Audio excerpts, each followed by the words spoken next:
같이 묵상기도 하심으로 3월 29일 우리 주일 영상예배 우리 하나님께 드리도록 하겠습니다.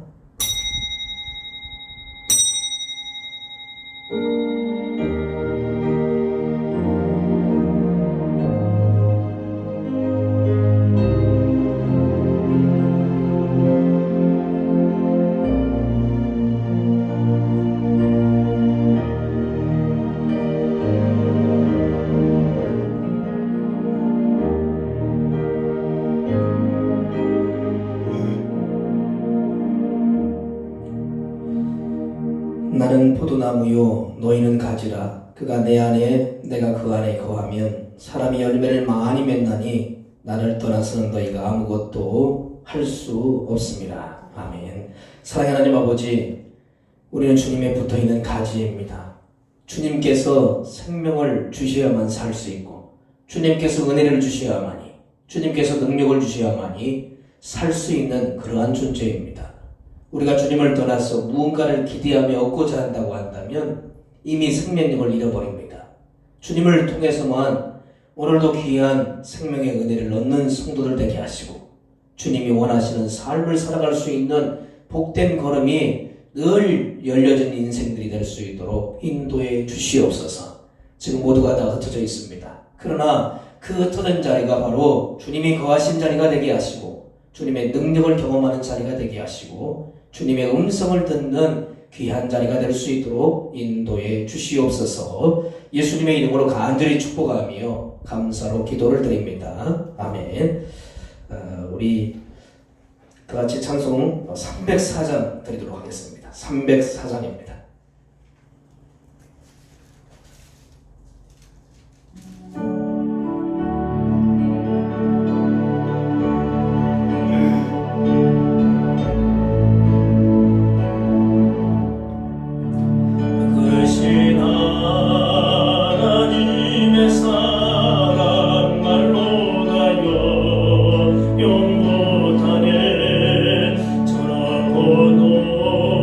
높은 별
고백을 우리 하나님께 드리겠습니다. 전능하사 천지를 만드신 하나님 아버지를 내가 믿사오며 그 외아들 우리 주 예수 그리스도를 믿사오니 이는 성령으로 잉태하사 동정녀 마리아에게 낳으시고 본디오 빌라도에게 고난을 받으사 십자가에 못 박혀 죽으시고 장사한 지 사흘 만에 죽은 자 가운데서 다시 살아나시며 하늘에 오르사 전능하신 하나님 우편에 앉아 계시다가 저리로서 산자와 죽은 자를 심판하러 오시리라. 성령을 믿사오며 거룩한 공예와 성도가 서로 교통하는 것과 죄를 사하여 주시는 것과 몸이 다시 사는 것과 영원히 사는 것을 믿사옵나이다. 아멘.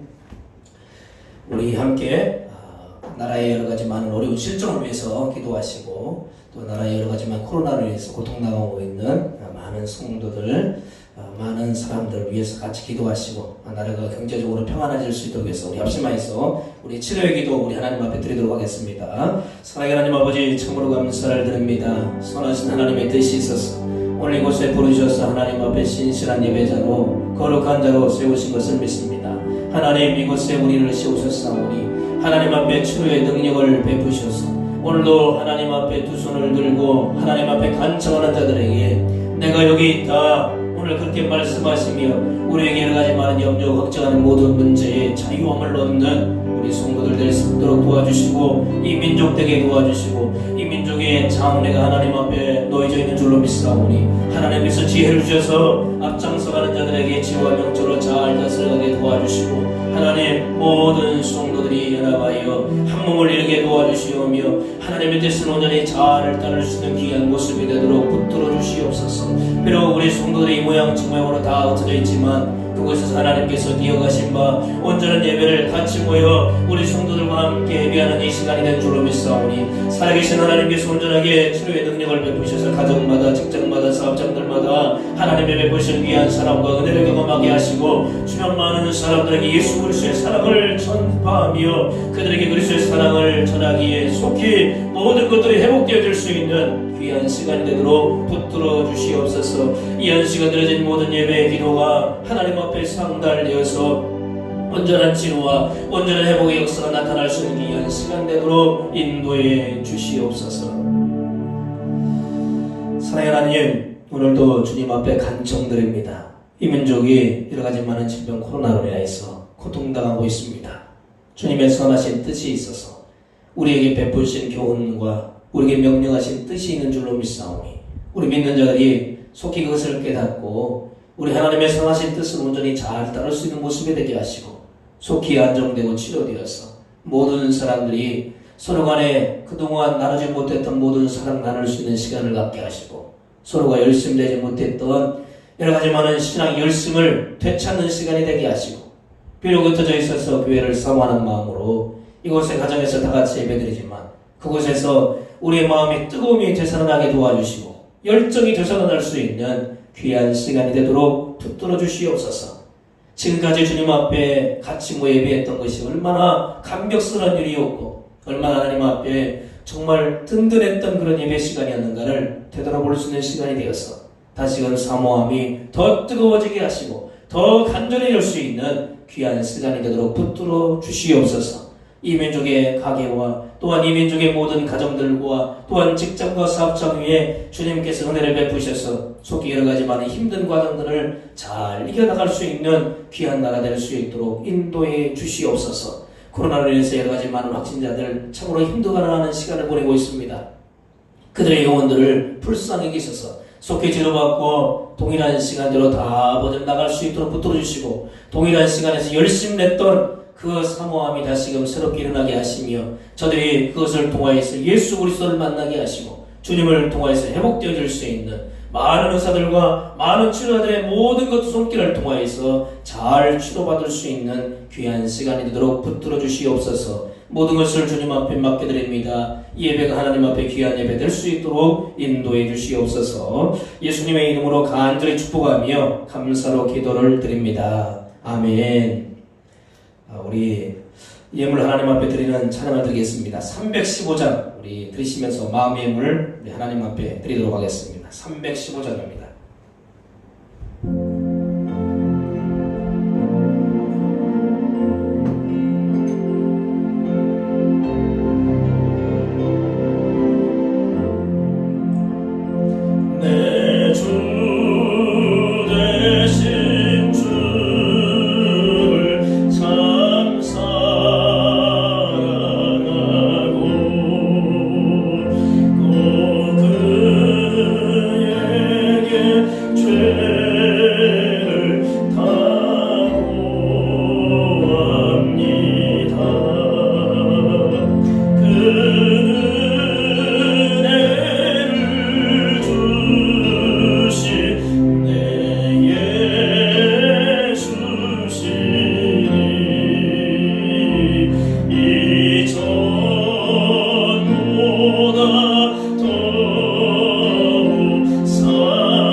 11조 감사, 건축 선교, 또 일천 번째 예물, 뜻한 여러 가지 많은 기도의 제목을 가지고 드려진 모든 예물 위에 주님께서 축사해 주셔서 가정에 필요한 모든 것들이 공급되지게 하시고 우리가 하는 여러 가지 많은 일선에서 부족하거나 연약해지지 아니하도록 주님께서 은혜를 베풀어 주실 줄을 믿습니다. 마음을 다해 정성을 다해 하나님 앞에 드려진 모든 예물의 손길을 하나님께서 귀하게 보시고 하나님의 선하신 뜻을 통하여서 우리의 능력을 따라 공급해 주셔서 모든 것들을 다 감당해낼 수 있는 귀한 성도들 될 수 있도록 붙들어 주시옵소서. 하나님 가정들의 여러 가지 많은 소원들이 있습니다. 그 소원들 속히 응답되게 하시고 직장에서 사업장에서 일터에서 하나님 앞에 지혜의 손길이 필요하면 지혜가 공급되게 하시고 능력의 손길이 필요하면 능력의 손을 베풀어 주시옵소서. 그래서 모든 사람들에게 존경과 사랑을 받게 하시고 사랑과 귀의 능력을 쓰임받을 수 있는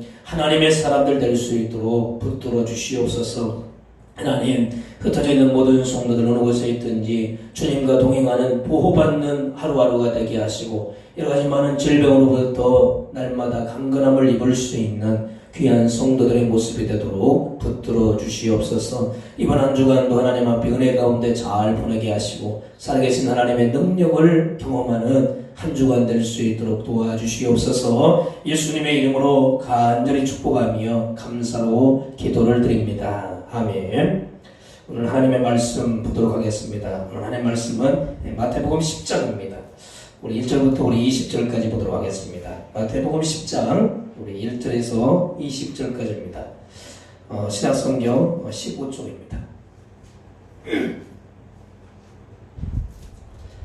마태복음 10장 1절에서 우리 20절까지 우리 같이 한 목소리로 읽도록 하겠습니다.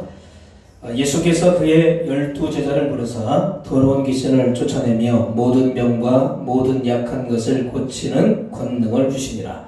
12사도의 이름은 이러하니 베드로라 하는 시몬을 비롯하여 그의 형제 안드레와 세베대의 아들 야고보와 그의 형제 요한, 빌립과 바돌로메, 도마와 세리 마떼, 알포의 아들 야고보와 다데오, 가나인 시몬 및 가론 유다 곧 예수를 판자라.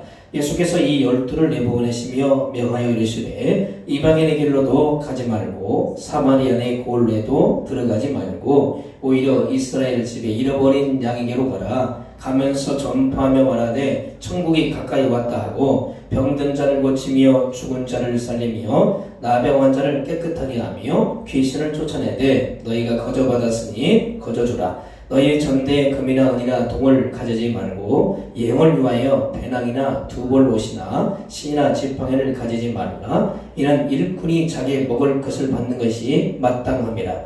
어떤 성이나 마을에 들어가든지 그 중에 합당한 자를 찾아내어 너희가 떠날 때까지 거기서 머물라. 또 그 집에 들어가면서 평안하기를 빌라. 그 집이 이에 합당하면 너희의 빈 평안이 거기에 임할 것이요 만일 합당하지 아니하면 그 평안이 너희에게 돌아올 것이니라. 누구든지 너희를 영접하지도 아니하고 너희 말을 듣지도 아니하거든 그 집이나 성에서 나가 너희의 발에 먼지를 떨어버리라. 내가 진실로 너희에게 이르노니 심판날에 소돔과 고모라 땅이 그 성보다 견디기 쉬우리라. 보라 내가 너희를 보냄이 양을 이리 가운데 보냄과 같도다. 그러므로 너희는 뱀같이 지혜롭고 비둘같이 순결하라. 사람들이 삼가라. 그들이 너희를 공회에 넘겨주겠고 그들의 회당에서 채찍질을 하리라. 또 너희가 나로 말미암아 총독들과 임금들 앞에 끌려가느니 이는 그들과 이방인들에게 증거가 되게 하려 하심이라. 너희를 넘겨줄 때 어떻게 또는 무엇을 말할까 염려하지 말라.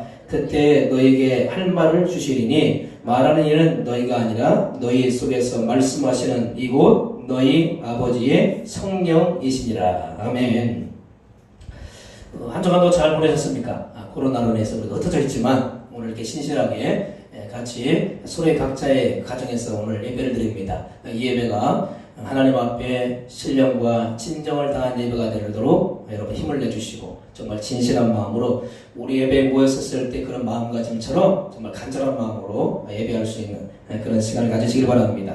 오늘 제가 설교 제목을 야성의 거친 제도로 살아가자 그렇게 제목을 정해보았습니다. 한국교회 제자도로 하면 1인자라고 불릴 수 있는 목사님이 교회 현실을 보면서 굉장히 안타까운 심정으로 탄식하시면서 이런 말씀을 하신 적이 있었습니다. 한국 교회가 세속주의에 물들었다. 목회자가 강단에서 전할 말씀을 제대로 전하지 못한다. 말씀을 전하라고 하면 장로와 교인들이 걸려 성경이 전하는 말씀에 반토막을 잘라내고 전할 수밖에 없다. 목회자가 강단에서 교인들 눈치를 보느라 전해야 될 말을 제대로 전하지 못하는 현실이 개탄스럽다. 이렇게 되어진 이유는 교회가 세속주의에 빠졌기 때문이다. 오죽하면 버릇없는 아이가 먹고 싶어하는 것만 주는 부모와 같이 되어버렸다. 그러시면서 세속주의에 물든 기독교는 기독교가 아니라고 그렇게 외치셨습니다. 왜 그렇게 말씀을 하셔야만 했을까? 참 우리에게 던지는 의미가 좀 깊다라고 할 수 있습니다. 그분은 평신도가 교회의 줄기고 근간이고 그리고 파워고 부흥의 원천이고 그리고 양육의 기본이라고 얘기했고 골격이고 살이다. 모든 것이라고 그렇게 평신도들의 모든 것들을 깨우셨습니다. 그렇게 열심히 깨운 평신도 자원을 고작 교회의 지역구간이나 그리고 목회자 편의를 위해서 교제 체제에 순응하게 만드는 협조하는 일에 사용하는 것이었다는 것을 깨닫고 말년에 땅을 치면서 굉장히 후회를 많이 하셨다는 그런 얘기를 하시면서 주님 품으러 가셨습니다. 예수 믿는 성도가 교회 밖에서 예수님의 제자로 불의한 세상에 어떻게 저항하고 그리고 예수님의 복음이 빛처럼 드러나게 해야 하는가? 그리스도인으로서 세상과 불의와 죄에 대해서 싸울 수 있는 전투를 가르친 것이 아니라 세상 체제에 항복하고 아부하고 달콤한 열매를 따먹는 처세술만 가르침으로써 성도들이 성도로서의 삶을 위해서 복음의 능력, 예수가 없는 그런 인생으로 복음의 가치를 떨어뜨리는 그런 삶을 살게 만들었다는 것이 참 지금의 현실의 모습이 아닌가 되돌아봅니다. 예수님은 제자들을 세상에 대해서 어쩌면 저항할 수 있는 그런 야성에 거친 그런 사람들이었다는 것을 확인하게 되집니다. 오늘 본문을 한번 살펴보십시오. 오늘 1절을 한번 우리 같이 읽어보겠습니다. 예수께서 그의 12제자를 부르사 더러운 귀신을 쫓아내며 모든 병과 모든 약한 것을 고치시는 권능을 주시느니라.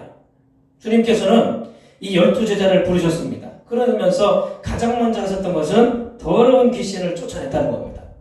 이 말은 그동안 우리의 삶 속에서 여러 가지 많은 어려움을 주고 힘들게 주고 우리의 삶의 영적인 그런 반경을 방해하는 모든 악한 세력을 향하여서 먼저 강하게 도전장을 내밀었다는 것을 우리가 확인을 시켜주고 있습니다. 여러분, 신앙생활을 하면서 우리는 자꾸 여러 가지 많은 두려운 현실을 생각하면서 우리가 나아가야 될 그런 방향, 그런 자세를 잃어버린 그런 경우가 얼마나 많은지 모릅니다. 여러분, 한번 되돌아가야 됩니다.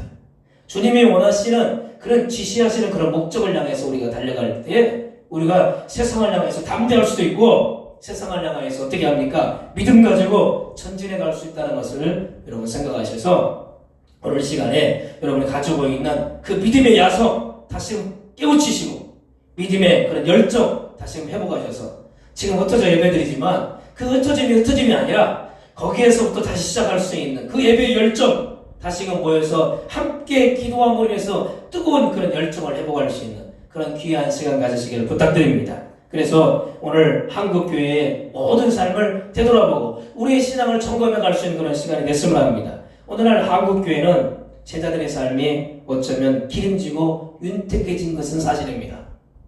그러다 보니까 그 기름짐, 윤택함이 오히려 하나님이 베푸신 것이고 하나님이 허락하신 것인데 그 주신 하나님을 가까이 하는 것이 아니라 오히려 세상을 가까이 하고 세상 사람을 가까이 함으로 인해서 그들이 하고 있는 그런 모습들 그리고 또 그들이 하고 있는 그런 모든 것을 흉내내고 있다는 것을 우리가 보게 되어집니다. 점점 새 세계에 그렇게 주변 변방에 있던 사람들이 이제 주류가 되어 가고 있습니다. 창세기 등장하고 있는 롯처럼 소돔성 점점 가까이 하다 보니까 자기 눈에 보여진 그 땅을 향하여서 그것이 자기 눈에 정말 좋은 땅으로 보여지기 시작하니까 그 외곽에 있다가 이제는 소돔성 안에 들어간 것처럼 오히려 그들의 그런 모습처럼 우리가 점점 닮아가고 있다는 얘기입니다. 그리고 그 속에 살아가기 위해서 오히려 살게 되다 보니까 신앙의 비굴함을 가지게 되었고 그들과 함께 타협하면서 살아가고 있는 그런 신앙의 모습을 보게 되줍니다. 잘못되어진 일들에 소리 한번 제대로 내지 못하는 눈치 보는 그러한 신앙생활. 성경에 보면 문두리는 소돔성의 사람들의 거친 외침에 찾아온 손님을 보호하기 위해서 자신의 딸들을 그들에게 내어주면서 롯은 이런 이야기를 합니다. 성경 창세기 19장 7절 9절에 보면 이런 표현이 있습니다. 내 형제들아 이런 악을 행하지 말라. 내게 남자를 가까이 하지 아니한 두 딸이노라. 청하건대 내가 그들을 너희에게 이끌어내리니 너희 눈에 좋을 대로 그들에게 행하고 이 사람들은 내 집에 들어갔은즉 이 사람들에게는 아무 일도 저지르지 말라. 그들이 이르되 너희 물러나라. 또 이르되 이자가 들어와서 거류하면서 우리의 법관이 되려고 하는도다. 이제 우리가 그들보다 더 해하리니 하고 롯을 밀치며 가까이 하고 그 문을 부수려 깨뜨리려고 하는지라 성경은 그렇게 쓰고 있습니다. 아무리 세상에 험해도 하지 말아야 할 말과 행동이 있습니다. 자신의 귀한 딸들을 끌어내면서 너희 눈에 좋을 대로 행하고 신앙의 담대함이 이미 사라진 지 오래되어 버렸다는 것을 우리가 확인하게 됩니다. 신앙에 담대함이 있었다고 한다면 그 일을 향하여서 어떻게 해야 되겠습니까? 어떤 방법이든지 신앙의 본분을 되찾고 신앙의 자세를 가지고 있었다고 한다면 그러한 연약한 모습으로 살지 않았을 것입니다. 왜 예전에 성경에 등장하고 있는 골리앗 앞에 서 있는 다윗을 한번 생각해 보십시오. 얼마나 담대했습니까? 심지어 사울왕 앞에서 그는 이런 얘기도 합니다. 내가 곰과 사자와 싸웠다는 겁니다. 아니 어린 소녀가 곰과 사자와 싸울 때 그런 담대함이 어디서 나왔겠냐는 거예요. 바로 세상을 가까이 한 것이 아니라 하나님을 가까이 했기 때문에 하나님의 능력을 경험하고 하나님이 주신 그런 힘을 가지고 싸웠기 때문에 그 모든 것을 이겼을 뿐만 아니라 성경의 물맷돌 하나로 골리앗을 물리칠 수 있는 그런 놀라운 담대함이 거기에서 나왔다는 얘기입니다. 사랑하는 성도 여러분 담대한 물맷돌이 있으십니까? 하나면 충분합니다. 여러 개가 필요한 게 아니에요. 믿음 하나만 제대로 갖고 있으며 소망이 분명한 그 신앙 분명하게 하나만 가지고 있으면 그 모든 대적들을 물리칠 수 있는 그런 힘이 있다는 것을 여러분 생각을 하시고 그 강했던 그 힘 다시금 여러분 소진했다고 한다면 다시금 잃어버렸다고 한다면 되찾는 한 주간의 시간을 가지시기 바랍니다. 그러면 서서 일어나서 여러분을 통해서 일하시는 하나님의 능력을 여러분의 삶을 통해서 경험하게 될 줄로 믿습니다. 마음에 은혜의 목마름은 있는데 그 목마름을 해결하기 위해서 찾아내고 찾으려는 그러는 소고를 더디하고 그런 모습을 갖다 보니까 수가성 여인처럼 늘 우물을 향해서 그 목마름을 해결하려고 하는 그 태도를 버리지 못하는 신앙의 그러한 마음속에 그런 아픈 외침 여러분 그 아픔이 많이 충갖고 그저 그 수가성 여인과 같이 그 목마름을 해결하기 위해서 우물을 찾는 그런 신앙생활이 아니라 주님이 그 자리에 계신다는 사실 주님이 여러분의 삶의 목마름을 해결하신다는 그 사실을 꼭 깨닫고 그 목마름을 주님을 통해서 해결하려고 하는 그런 신앙의 자세로 다시금 되돌아가시길 바랍니다. 그것이 바로 지금 저와 여러분이 해야 될 태도요. 지금 우리가 신앙을 가지고 있는 성도들이 지금 다시금 주님 앞에 돌아가야 될 그런 태도가 아닌가 생각을 해봅니다.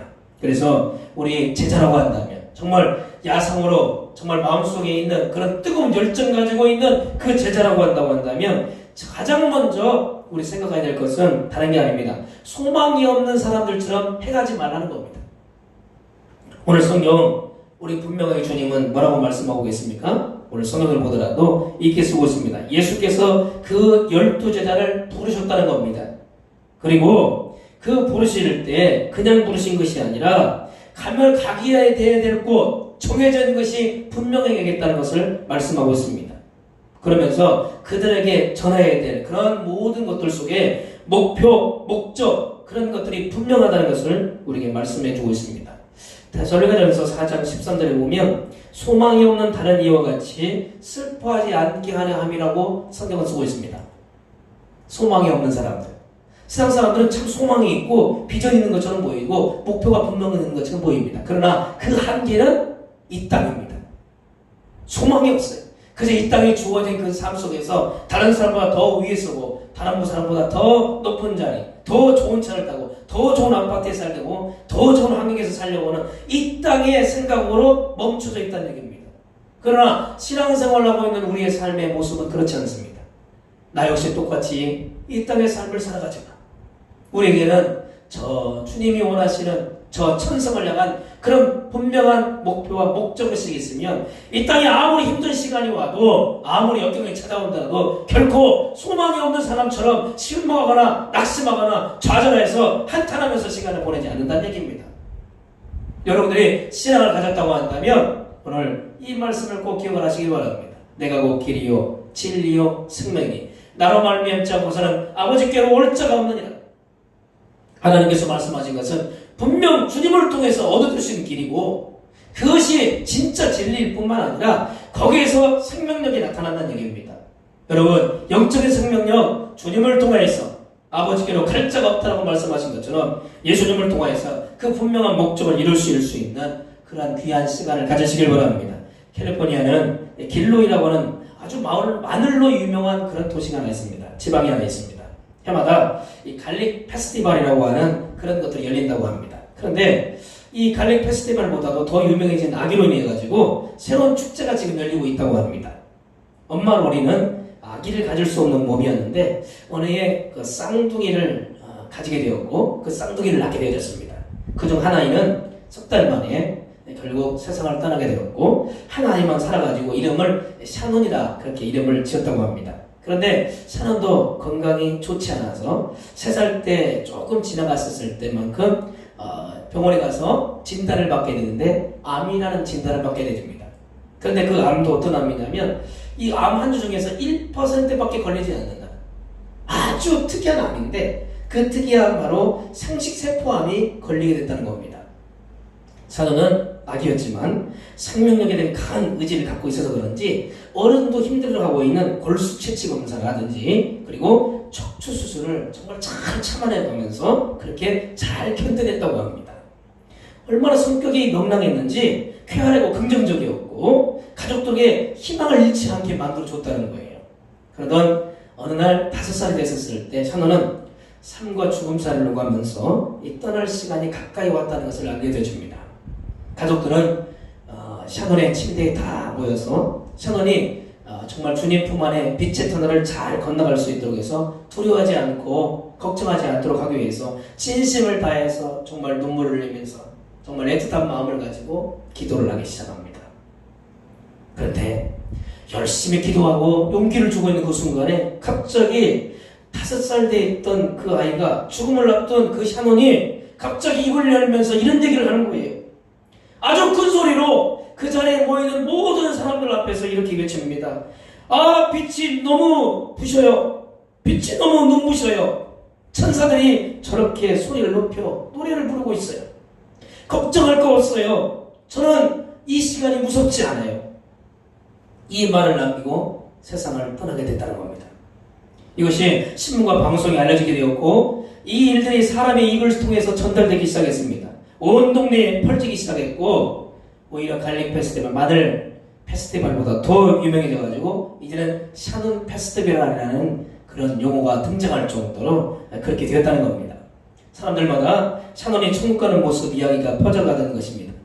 5살짜리 아이가 지어서 이런 이야기를 할 수 있었겠습니까? 그 부모들도 샤논이 죽음 앞에서 한마디의 큰 위로를 받았고 그 소리를 듣는 사람들마다 많은 위로를 받을 뿐만 아니라 소망을 분명히 하게 됐다는 얘기입니다. 두렵지 않아요. 무섭지 않아요. 빛의 터널을 지나갈 때 오히려 큰 소리를 들어버리고 있는 천사들과 함께 자기도 똑같이 노래를 부른다는 겁니다. 인간은 누구나 피할 수 없는 자리에 서 있게 되어집니다. 그 자리는 누구도 피할 수가 없습니다. 그런데 그 피할 수 없는 자리에서도 오히려 담대할 수 있는 소망이 없는 인생들은 슬퍼할 수 있고 낙담할 수 있고 절망할 수도 있고 오늘 근심할 수 있습니다. 사랑하는 성도 여러분, 여러분들은 지금 근심의 자리에 여러분의 삶을 만들어가면 안 됩니다. 여러분은 분명한 목적이 있고 그리고 분명한 사명이 있지 않습니까? 예수님께서 여러분을 부르신 것은 그저 그냥 세상 살아가는데 처세술 박으라고 교회 나와서 여러 가지 많은 것에 익숙해지라고 그것을 가르치는 것이 아니라 어떤 지역이든지 어떤 거친 환경이든지 그것을 개척해 나가라고, 그것을 이겨나가라고 저와 여러분들을 오늘 부르신 줄로 믿습니다.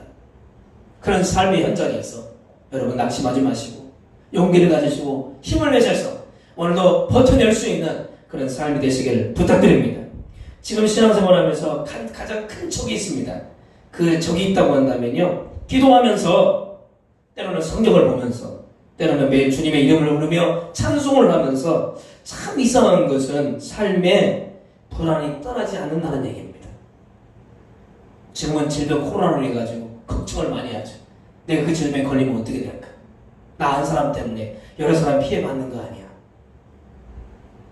또 이로 인해가지고 내 가정은, 내 직장은, 내 사업은 안정적으로 잘 진행될 수 있을까? 참 여러 가지 많은 불안 염려가 온통 사람들 마음속을 사로잡아 버렸습니다. 소망이 분명한 성도들도 오히려 그 문제를 가지고 두려워하고 염려하는 그러한 현실에 예민한 그런 성도들이 되어갑니다. 그러나 우리는 믿음을 가진 거 아닙니까? 왜 우리 주님이 믿음을 주셨을까요? 그 믿음 가지고 이겨나가라고. 그 믿음을 통해서 나를 통해서 함께 하시는 하나님의 손길을 경험하라고 우리를 부르신 줄로 믿습니다. 에레미야 17장 8절에 보면요, 그런 물가에 심겨진 나무가 그 뿌리에 강변을 뻗치고 더위가 올지라도 두려워하지 아니하며 그 입이 청청하며 가무는 해도 걱정이 없고 결실이 그치지 아니함 같으리라. 그 물가에 그 믿음의 뿌리가, 신앙의 뿌리가 우리의 삶을 통해서 역사하시는 하나님의 손길이 분명한 목적이 있다는 것을 여러분 확신하고 있다고 한다면, 그 뿌리가 견고하다고 한다면 그 뿌리가 강건히 뻗칠 뿐만 아니라 더위가 올지라도 두려워하지 않는다고 그랬습니다. 그리고 입이 청청할 뿐만 아니라 가뭄은 해도 걱정할 것이 없다고 그랬어요. 어쩌면 현실의 가뭄 때문에 정말 힘들어하고 있는 성도들이 있을 것입니다. 여러분 두려워하지 마시기 바랍니다. 그 문제 해결은 내가 주님의 그 모든 뿌리를 견고하게 뿌리내냐는 거예요. 가뭄도 견뎌내야지 그 나무의 뿌리가, 그 뿌리가 더 깊어질 수 있는 겁니다. 그런데 그냥 좋은 날, 좋은 환경 주면 그 뿌리가 어떻게 될까요? 얕아진다는 겁니다. 결국 바람이 오고 태풍이 오면 어떻게 될까요? 그냥 뿌리째 뽑혀져 버리는 겁니다. 신앙생활은 뿌리째 뽑혀지는 신앙생활이 아닙니다. 오히려 어떤 상황이 뿌리를 견고하게 내릴 수 있는 그런 상황으로 우리를 만들어 가시는 귀한 모습이라는 것을 여러분 생각하셔서 삶 속에 소망이 없는 사람들처럼, 목적을 잃어버린 사람들처럼 오늘 살지 않기를 부탁드립니다. 그러면서 주님은 우리가 야성의 정말 모든 거친 환경에서 이겨낼 수 있는 그런 삶을 우리에게 말씀하신 것은 다른 게 아닙니다. 바로 오늘 성경에 우리 16절부터 보십시오. 보라, 내가 너에게 보냄이 양을 이리 가운데 보낸 것 같도다. 그러므로 너희는 뱀같이 지혜롭고 비둘기같이 순결하라. 주님이 보내실 때 양을 이리 가운데 보낸 것 같다고 그랬습니다. 어쩌? 주님의 의도는 그런 모습인 것 같아요. 그냥 순진하게 그냥 그 모든 환경에 적응하라고 하나님 보내신 것이 아니라, 어쩌면 이리와 싸워도 양이 이리와 싸울 수 있습니까? 도망가야 하는 게 정상입니다. 그런데 주님께서는 오히려 보내시면서 그래, 너 혼자 가는 게 아니라는 것을 말씀하고 있는 겁니다. 내가 너와 함께한다. 오늘 이리와 싸워도, 곰과 싸워도, 사자와 싸워도 이길 수 있는 그 거친 환경 속에서도 오늘 이기게 하시는 그런 모든 손길은 분명한 목적을 가지라는 겁니다. 현실에 소망이 없는 그런 삶을 살지 말고 주님이 나를 부르셨다, 나를 통해서 일하실 것이다, 나와 함께 하실 것이다, 그런 분명한 사명의식을 가지고 오늘도 빛의 터널을 잘 통과할 수 있는 귀한 모습이 되시길 바랍니다. 민주운동을 위해서 고분분투했던 한 청년이 있었습니다. 아무리 그 당시에 노력을 해도 세상은 변하지 않는 것처럼 보여집니다. 많은 친구들이 구속되어지고 또 남은 친구들이 답답한 신경으로 토론을 하다가 그 당시에 굉장히 그 믿음의 고목이었던 그런 유명한 분을 무작정 찾아가게 되어집니다. 그분은 연락도 없이 찾아온 청년들을 반갑게 맞아주면서 2시간 동안 넘게 대화를 깊게 해줍니다. 그러면서 헤어지기 전에 이 청년이 마지막으로 그 목사님에게 물어보게 되어집니다. 지금 이 시대를 이겨내기 위해서 저희가 도대체 무엇을 해야 합니까? 조용해졌습니다. 과연 어떤 해답이 나올까? 어떠한 것을 우리에게 이야기할까?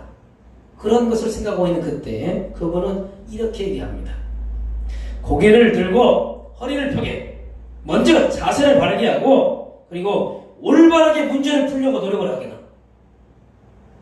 청년은 이 말을 들으면서 당시 그 말이 왜 그렇게 하셨을까? 무슨 뜻인지 이해할 줄 몰랐습니다. 그런데 이후의 삶의 고비가 찾아올 때마다 이상하게 이 말만큼은 잊어버리지 않고 계속해서 머릿속에서 기억이 나더라는 겁니다. 고개를 들고 허리를 펴게 먼저 자세를 바르게 하고 올바르게 문제를 해결하려고 노력하게. 그때 그 말이 마음속에 심겨지면서 열심히 노력을 해서 지금은 장애를 돕는 그런 재단에서 그 맡은 바 본부를 잘 감당하고 있다고 합니다. 어떤 상황 속에서도 바른 자세로 바른 행동을 하면 어쩌면 그 모든 해결책을 올바르게 결정하고 올바르게 문제를 해결하고 할 때 거기서부터 모든 것들이 새롭게 일어나게 된다는 겁니다. 그래서 오늘 성경도 마찬가지로 이렇게 얘기하는 겁니다. 우리에게 말씀하시는 그런 제대들의 그런 신앙은 그저 평범한 신앙이 아니라는 얘기입니다. 바로 자세를 올바르게 가지라는 겁니다. 신앙생활 속에서의 태도라는 것은 굉장히 중요합니다. 자세가 중요하다는 얘기입니다. 내가 지금 어떤 자세로 서 있는가? 주님이 오늘 여기 마태복음 10장을 주신 이유는 제자를 선택하시면서 그들을 보내셨을 때 너희 자세가 어떤 자세가 되는가? 소망이 없는 그런 사람들처럼 삶의 목적을 잃어버리는 그런 사람도 아니고 두 번째 필요한 건 무엇인가? 삶의 자세를 올바르게 세워가라는 얘기입니다. 소망이 분명한 사람들은 언제든지 그 문제를 해결할 수 있을 뿐만 아니라 반드시 해결할 수 있는 그런 지혜를 얻게 되어집니다. 사사기 19장에는 이스라엘 왕이 없었을 때 사건이 하나 발생됐던 것을 보게 되집니다. 에브라임 산지 구석에 거류하는 어떤 외인 한 사람이 유다 베들레헴에 첩을 맞이하는 그런 사건으로 시작하게 되집니다. 참 이 사건이 이 사사기 19장의 이 사건 그저 레인 한 사람이 한 첩을 얻었다는 그 사건으로 인해서 이 사건이 진행되어지는데 이 사건을 통하여서 엄청난 사건이 발생되어집니다. 한 사람의 선택한 그 자세 하나가 얼마나 삶을 송두리째 무너뜨려 버리는지 사사기 19장은 그것을 명확하게 설명을 합니다. 모든 일의 결과는 어떻게 시작을 하고 있냐를 보면 그것들이 어떻게 될 거라는 것을 우리가 확인할 수 있다는 얘기입니다. 레인이 그것도 베들레헴에서 첩을 하나 얻어요. 이 일은 아무 일 같지 않아 보여도 엄청난 사건을 만들어내는 그런 출발점이 되고 말았습니다. 그 첩이 행음을 하고 남편을 따라서 베들레헴 아버지 집에 돌아가서 넉 달을 지내게 되어집니다. 자기 아내니까 첩이지만 아내이기 때문에 궁금해가지고 이 레인이 어떻게 합니까? 이 베들레헴에 내려가서 그 장인을 만나게 되어집니다. 그러면서 그 첩을 데려오려고 하는 겁니다. 그런데 이 데려오는 그런 과정도 보면 참 이상한 것은 하루일 멀고 이틀 머물고 3일 멀고 성경에 보니까 5째 날도 머물게 될 때 장인이 자꾸 만류하는 거예요. 여기 좀 더 있다 가라. 더 있다 가라. 그러면서 장인이 뭐라고 하냐면 기력을 돋우고 가라는 거예요. 힘을 가는 그 길에 혹시나 쓰러지지 않을까 기력이 떨어지지 않을까 해서 기력을 돋우고 가라. 그리고 또 뭐라고 하냐면 날이 저물어 가니까 내일 가라. 내일 가라. 만약 이 레인이 하루 이틀 지나고 3일 만에 만약 출발했다고 이 사건은 일어나지 않았을 거예요. 그런데 그 장인의 만류에 5째 날 그렇게 그 말에 머물다가 결국 이 사건은 거기서 멈춰버렸다고 상관없는데 그 머물었던 시간이 길어짐으로 인해서 나중에 오면 그 사건이 진행됐던 것을 봅니다. 그리고 그날 하루만 더 좀 자고 갔다면 아마 그 사건이 일어나지 않았을지 모릅니다. 그런데 이상하게 그 마음속에 레인이 빨리 떠나겠다는 생각이 들었는지 나이가 저물 때 그 장의 집을 떠나게 되어집니다. 그리고 그 떠나가는 과정을 통해 가지고 거기에서 참 레인이 여러 가지 많은 생각을 하게 되어지는데 종이 뭐라고 하냐면 그냥 이 기부하지요. 여기서 그냥 우리가 좀 묘수합시다.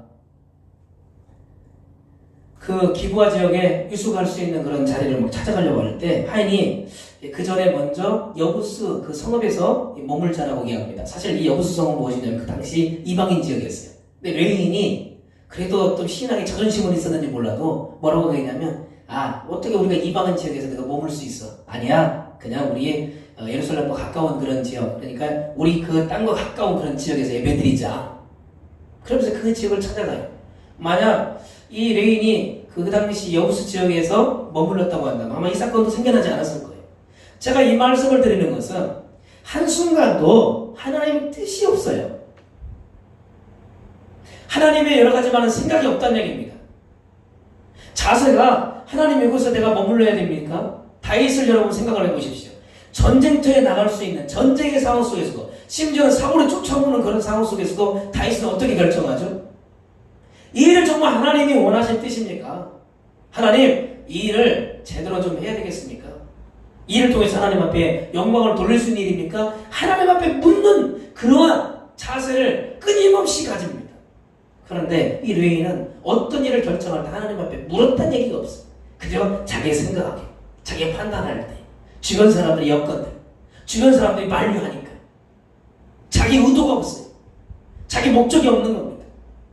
이러면 결국 그 사건의 핵심으로 인해 가지고 결국 그 아내가 여러 가지 많은 나쁜 불량배들에 의해서 여러 가지 많은 일들을 경험하게 되었고, 이 사건에 의해서 그 첩이 죽음을 당해서 열두 토막을 내가지고 결국 이스라엘 변방에 모든 지파에 다 보내게 될 때 이스라엘과 이 베냐민 집과의 전쟁이 일어나게 되었습니다. 얼마나 큰 사륙의 전쟁이 일어났는지 성경을 한번 제가 살펴봤었을 때 엄청난 그런 사람들이 죽임을 당하는데 4만 30명이 이스라엘 사람들이 전사합니다. 다 용서합니다. 누군가의 아버지였고, 누군가의 한 남편이었고, 누군가의 가장 사랑하는 부모였던 그 존재를 잃어버리게 만드는 사건. 그저 그 사건이 그냥 평범한 한 사람의 자세가 얼마나 중요한가. 우리 신앙생활하고 있는 이 한 사람의 자세가 얼마나 중요하다는 것을 오늘 성경을 통해서 얘기하고 있어요. 오늘 성경도 이 10장도 주님을 부르실 때 12명의 사람들을 부르셨지만 그 12명 역시 마찬가지입니다. 그냥 부른 게 아니죠.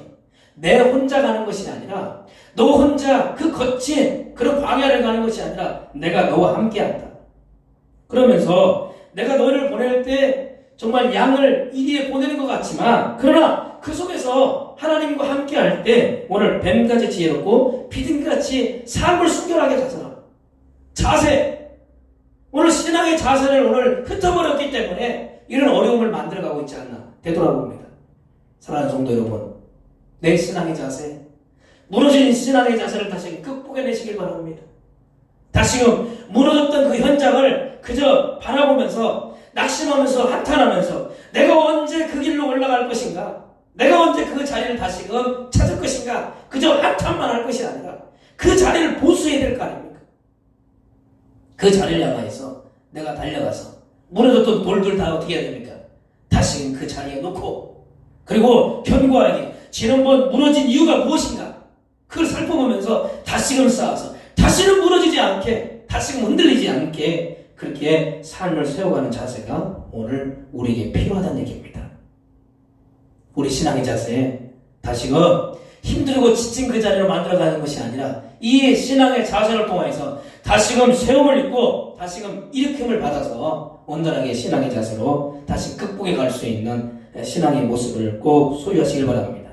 초대교회 그리스도인들은 주님이 다시 올 것을 믿으면서 날마다 준비하면서 살았다는 겁니다. 그래서 그들이 하는 용어 중에서 마라나타, 주님 금방 오실 거예요. 주님 곧 오실 거예요. 주님이 오시를 그것을 예비하면서 준비하면서 살아왔던 그 신앙의 자세. 오늘 현대 그리스도인들, 윤택해진 그리스도인들, 정말 기름진 그리스도인들이 지금 다시금 그 신앙의 자세를 회복해야 될 그때가 지금이 아닌가 되돌아봅니다.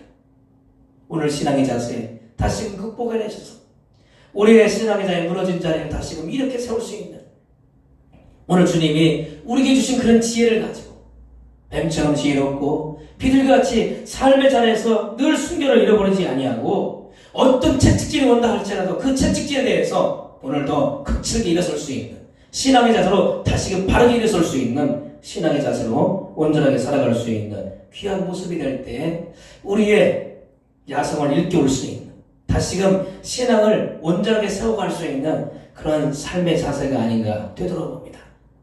성도 여러분들이요, 한 주간 여러 가지 많은 위협이 우리에게 찾아올 때마다 그 위협을 향하여서 두려워하고 염려할 것이 아니라 오늘 우리가 지금 분명한 목적을 잊어버리고 있진 않은지 다시금 되돌아보면서 분명한 사명의식을 깨우시고, 그리고 우리의 삶 속에서 내 삶에 두려워하는 그런 모든 것들부터 해결나갈 수 있는 그런 모든 출발점에서 다시금 자세를 올바르게 행동을 제대로 할 수 있는 그런 삶의 목적을 가질 때 오늘 어떤 자리든지 이겨나갈 수 있는 귀한 자리로 여러분들을 초청하시고 부르시는 그 자리로 인도해 갈 줄로 믿습니다.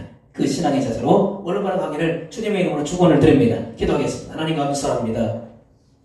오늘 하나님께서 부르신 목적이 있고 그런 부르심에 대한 합당한 은혜가 있는 줄로 믿습니다. 하나님, 우리가 지금까지 주님을 가까이 한 것이 아니라 세상을 가까이 하다가 무너져버린 것들을 우리가 많이 보았습니다.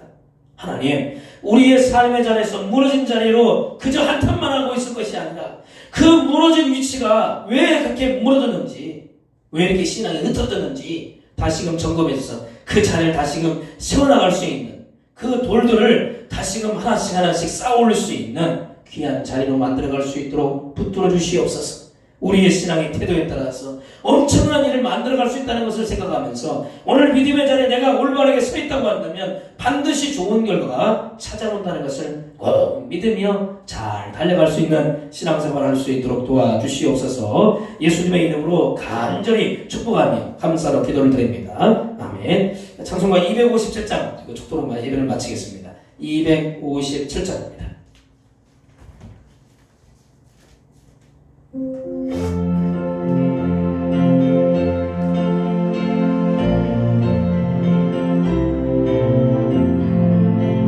마음에 가득한 의심을 깨치고 지극히와 평안 마음으로 찬송을 부르는 어린 양 예수의 그 피로 속죄함 얻었네. 속죄함 주 예수 내 죄를 속했네. 할렐루야 소리를 합하여 함께 찬송하세. 그 피로 속죄함 얻었네. 지금은 우리 주 예수 그리스도의 은혜와 지금도 영원히 살아계신 우리 하나님의 사랑과 성령의 감화가 또 교통하시니 이 자리에 참석하여서 우리 신앙의 분명한 목적, 세상 사람들과 같이 그저 소망이 없는 삶의 자세가 아니라 분명한 목적, 목표가 있는 귀한 삶으로 오늘도 살아가리라. 오늘 하나님 앞에 신실한 자들로서 어떤 상황의 자리에 있든지 하나님의 뜻을, 자세를 올바르게 가지고 살아가리라. 마음에 소원하고 돌아가는 사랑하는 한국교회 모든 성도들의 가정들과 또한 우리가 섬기고 있는 모든 직장과 사업장과 오늘 코로나로 인해서 힘들어하고 있는 모든 이민족 가정들 위해 치료와 예수는 모든 수고자들 위해 지금으로부터 주님의 은혜가 영원토록 함께 있을지어다. 아멘.